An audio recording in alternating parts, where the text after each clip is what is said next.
Good morning, comms clubbers. It is I, Leclaire. So I had a little epiphany last night when I was listening to a bit more of my audiobook, and it compelled me to come on this morning and talk to you about how comfortable you are articulating what good actually looks like for you.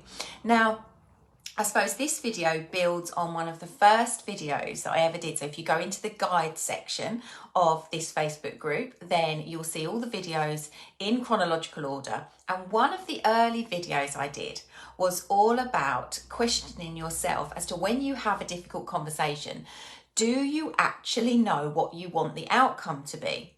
Because that sounded, so obvious at the time, but so many of us will raise a problem, raise an issue, and we'll tackle a difficult topic.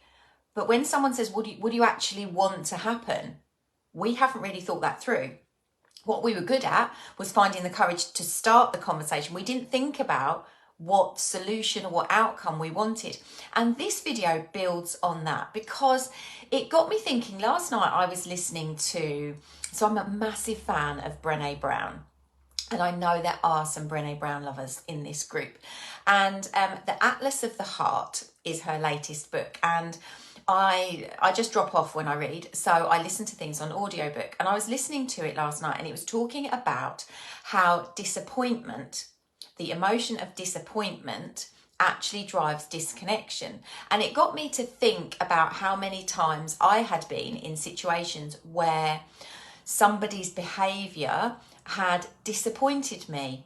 Not maybe intentionally, but what I thought they knew I wanted them to do or say or wanted an outcome to be, they didn't deliver on that.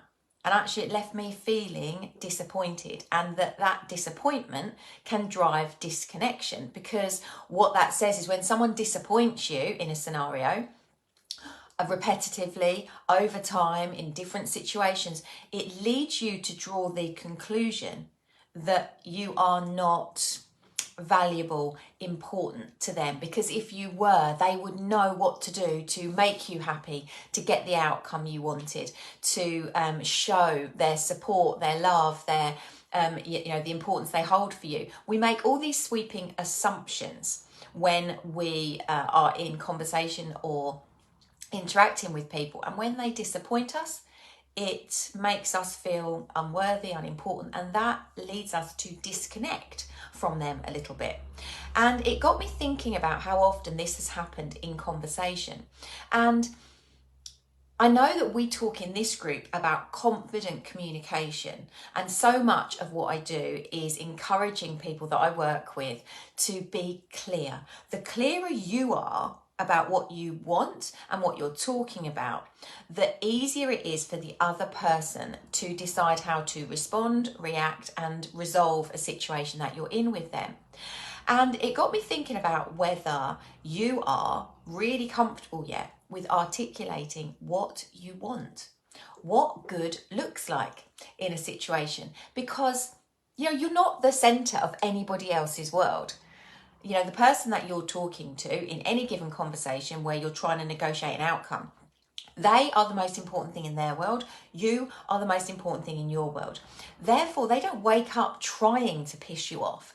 They don't wake up thinking, when I have an important conversation with Beth, I'm going to pretend that I don't really know what she means, so that then when I don't do what she's hoping I do, she'll be disappointed. Yes, winning at life, /. That's not what people wake up to do. They are just busy. Their mind is busy, and they expect that as adults that we are intelligent and grown up enough to be really clear when something is important to us.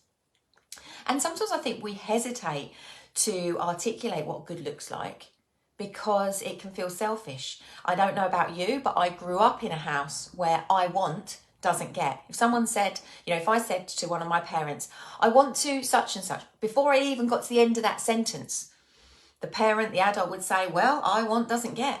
And my God, I've become that, because now when my kids say, I want ice cream, I say, well, that doesn't work for me.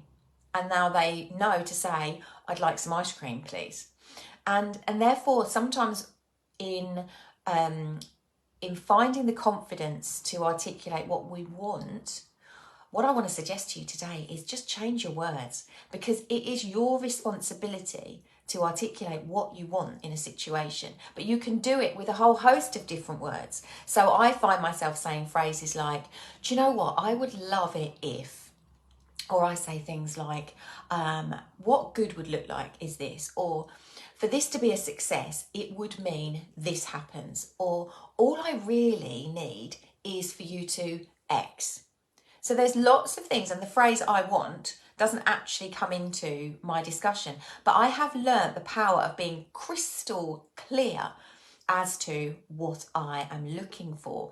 And then the other person can either go about their business and deliver that and everybody's happy, or if it's obvious that I'm a bit deluded and that outcome is not going to happen, then that is the time that they can say, yeah, I hear you, but this is the reality. And then we can compromise, we can negotiate, and I get the opportunity to amend my expectations so that when that conversation finishes, we are both clear on what a great outcome looks like, and we're both managing our expectations, and therefore we are minimizing the likelihood of either of us being disappointed with the outcome. Now, articulating what good looks like for you, you can do it in all sorts of situations. So I renegotiated, let me give you some examples. I renegotiated my car deal the other day because it's one of those lease arrangements. You have it for so long, and then if you want to keep it, you pay a balloon payment at the end, and if you don't, you trade it in. And I went to the garage and I said to the sweetest car salesman in the world, I said, Alex, I'm not sure that I've still got the best deal I could get on my car. And actually, my son is going to be 17 this year, and I'm going to struggle to insure him as a named driver on my current car. I'm looking to downsize so that he can be insured, and I'd like my monthly instalments to drop. But I don't really want to lose any of the functionality that I've got in my current car. So we batted the options around, we decided on what was open to me, and I made a decision. And when we're in the final stages of negotiating what the car swap would be, I didn't hesitate at all to say to him, Alex, let me be really clear. Like, I'm really happy for you to go away and work out the numbers. Yes, of course, give me a ring tomorrow, which is what he said he would do. But just so you're crystal clear, for me, the perfect outcome for this would be I get to have that car with a heated seat added, with all the GPS and the internal dash exactly as it is, with breakdown recovery and gap insurance and car tax and a 2-year warranty. What I'm looking for is all of that for £300 a month. And of course, because he's a salesman, he was like, I don't know whether we'll actually be able to get it down to that number. And I said to him, that's fine. You do what you need to do and explore the options, but that's what great would look like for me. And he was like, okay, cool. I said, have you got any questions on that? And he was like, no. And so off he went. Now, I'm not the only customer he saw that day. I'm not the only person that was partway through negotiating a new car. I didn't want him to have to try and work out what the subtext was to our conversation, what really would make me happy, what I would negotiate on and what I wouldn't. I wanted him to be crystal clear what great looked like. So what happened? The next day, Alex rang up, as he always does, because he is so reliable. He does what he says he'll do. That's why I buy cars from him. And he said to me, do you know what? I've been able to do a bit of jiggery pokery. And he was throwing in some free car mats, which always makes me smile. But who wants a car without mats? But anyway, and he said, I can get all of those things in £301. Are you interested? And I said, of course I am, Alex. Now, would we have come up with £301 if I hadn't been crystal clear about what I wanted? I don't know. But what I do know is I made his life easier. The easier and more convenient we make it for people to deal with us conversationally, the greater the likelihood it is that we will get an outcome that we are happy with. I hope that this is making sense. And likewise, I use something totally similar but different with my kids. Ethan rides himself to football training on a Wednesday night. And he's 16. He's 6'5", he's a big lad, he can take care of himself, but he's still my baby, and I worry about him riding his bike in the dark down to football training and back. And so, a few trial and errors of, I thought he would know I would want him to send me a little text just to say, I'm here, mum, I'll see you in a couple of hours. But apparently he didn't. Was his mind, thinking, was I top of his priority when he turned up at his football training? No, of course I wasn't. His mates were, and enjoying the session was a priority because he is the most important thing in his world. So it was my job to say to him the following week, let me be clear. What I need you to do is just drop me an emoji into our family group thread the minute you arrive. You don't need to type anything, just any emoji. Send me an emoji when you arrive, and then send me an emoji when you're leaving. I said, then I can relax that you're there safe and sound. Is that okay? He was like, yeah, why don't you just say that? And I was like, yeah, why didn't I just say that? Because I assumed he would know that as a fractious mother, worried about him every time he's not within eyesight of me, I thought he'd realise. Well, of course he doesn't realise. I made the assumption that what was important to me would be obvious to him. But as you all know, if you've been in this group for any length of time, my view on assumption is the mother of all mess ups. So I have learned to be crystal clear. And likewise with a client, if you're in a situation where you've got clients messaging you day and night and they think they've just got permanent access to you because they've paid you a sum of money for a service that you provide, don't hesitate to say, when I work with clients, what good looks like is we save up all of the queries, and then once a week we get together online and I answer all of your questions. Because actually doing them on an ad hoc basis, it interrupts my workflow. So good for me looks like me being available to you uninterrupted 1 hour a week every Friday at 11. It sets the expectations, because then the client's got the opportunity to say, okay, right, I get you, sorry, I just message you when things pop into my head.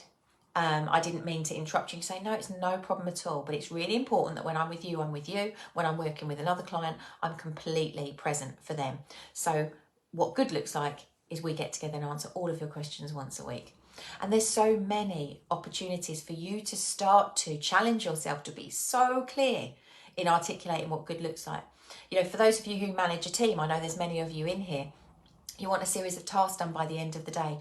Don't work on the assumption that they will know, that your team will know that by the end of the day to achieve all of these tasks is exactly what would set your heart on fire, because they are busy in their world.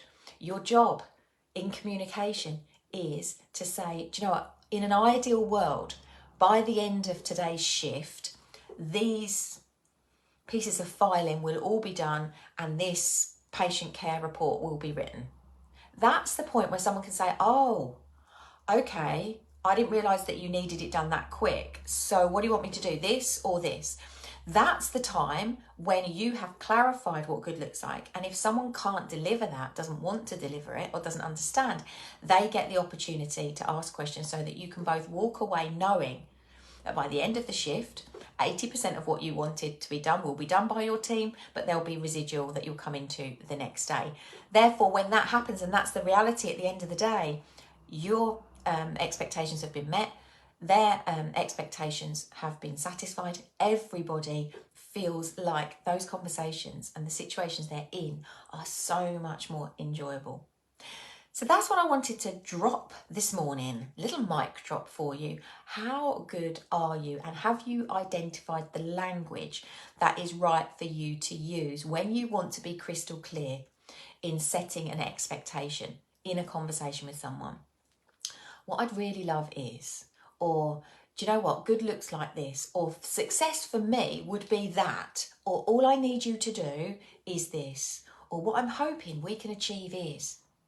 Pick the phrase that feels comfortable, because then your intention is pure. Your intention is to communicate with clarity. That will get you the result you want far more often than working on the basis that people assume that they know what is important to you, because assumption leads to disappointment, and disappointment leads to disconnection. No one wants to be disconnected. So I hope that that has given you food for thought over the Easter weekend, and I would love to know in the comments below if you have come across situations where this would have been useful to you, what you're going to do with it now. And I, as always, are very interested in what is happening in your communication world, and I look forward to reading all about it. Okay, have a lovely rest of your Thursday. I'll see you back here soon. Bye for now.